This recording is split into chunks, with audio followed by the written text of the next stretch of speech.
I think I'll call this one Dennistoun Diaries. I don't know how well the camera will pick up the sights and sounds at night in a very, very vibrant part of the city. So, years ago, I lived in Dennistoun. It's a remarkable place, one of the most socially dynamic places in the city. There's some vibe to it. I used to describe Dennistoun as constantly feeling like it was 5:30, 6 on a Friday night. There's always stuff happening, always people moving around. Demographics of the place are amazing. Property used to be cheap down here, it isn't anymore. But we had lawyers, doctors, accountants, drug dealers, petty thieves, criminals, all sorts of people living and working in the area. I lived here in the late 1990s, early 2000s. I'll pull over and let this guy behind me get for us. Anyway, I had a neighbour called Paul, who was similar ages to me and my wife at the time. And he had a lovely girlfriend, and we used to go out for nights out together and all this type of thing. Now, Paul started coming into my house after he finished work for a cup of coffee, and I noticed he would more or less pass out and fall asleep in my house. After a while I thought to myself, is he taking drugs or is he on heroin or something? This is actually the street that I lived on. It's Garth Bland Drive in Dennistoun. So I think he'd been taking drugs. He'd finish work, take drugs, come into my house, fall asleep for 20 minutes, or he just looked whackoed right up. In fact, that's a flat there. I'm passing this down. So he used to look whacked up. He'd come into the house, fall asleep. Then after maybe 30 minutes or an hour, he would wake up and go back to his house. So a girl from Australia came to visit him and his girlfriend, and we were all going out and partying together and having good times and good fun and all this type of stuff. One day Paul came to my flat and asked me if he could borrow the keys to my van. He said to me he thought he had a warrant out for his arrest, right? So it was Friday night about 4:30, 5 o'clock. I'll never forget it. He had a paper bag with 2 sandwiches in it. One was bacon and one was sausage, I think. Funny the details that stick in your mind. I mean, this is going back 30 years ago. So he was eating a sandwich, asked me for the keys to my van, told me he thought there was a warrant out for his arrest. I heard the door shutter going up in the back of the van. Within about 10 minutes, 6 policemen appeared at his door, harassed the life out of his girlfriend, chapped my door, asked me if I'd seen the guy. Now he just jumped into the back of my van, you know. So should I be saying this on YouTube? Oh, it's a story from years ago, doesn't even matter anymore, does it? So I was like, no, I don't know what you're talking about. Governor to the 6 very burly police officers that were down there arrest the guy. So they disappeared once they realised that he wasn't about. 2 minutes after they left, I heard the roller shot in the back of the van going up. Paul reappeared at my door, still eating one of the sandwiches, or as we call them in Scotland, a piece. Still eating his piece. So where am I going with this? Right, so the story gets more complex, and there's a lot of twists and turns with it, so bear with me. Next thing I know, him and his girlfriend split up, so he's not. I'll park over here. He's not about anymore. Him and his missus have split up, and I didn't know what had happened at this time. He worked in Paul Medee railway depot. He was a panel beater over there.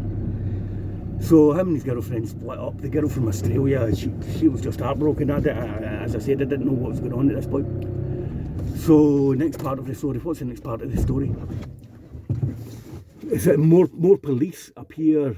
I didn't know they were police, but a team of burly officers appear at his door,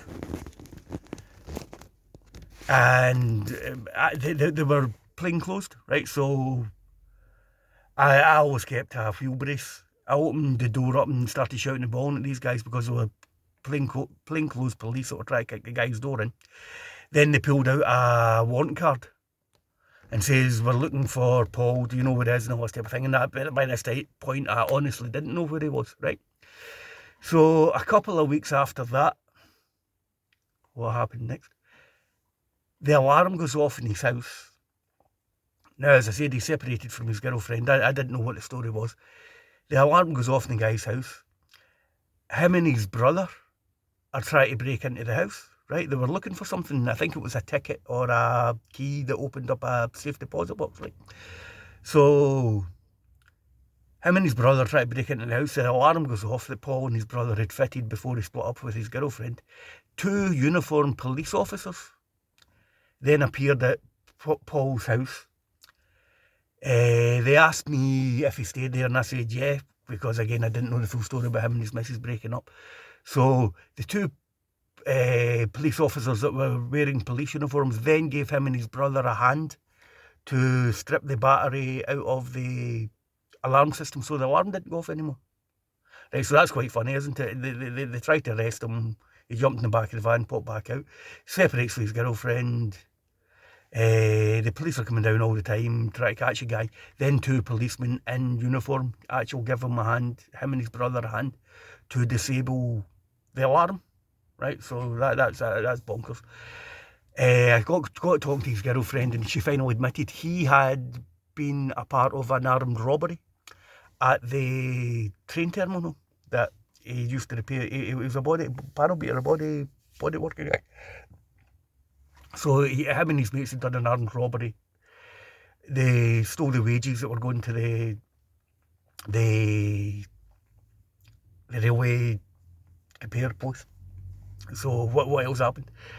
After this, I bumped into Paul again. It wasn't in Dennistoun. And he told me him and his brother had been walking through Postle Park in Glasgow when a police car pulled over and asked them if they were up to anything.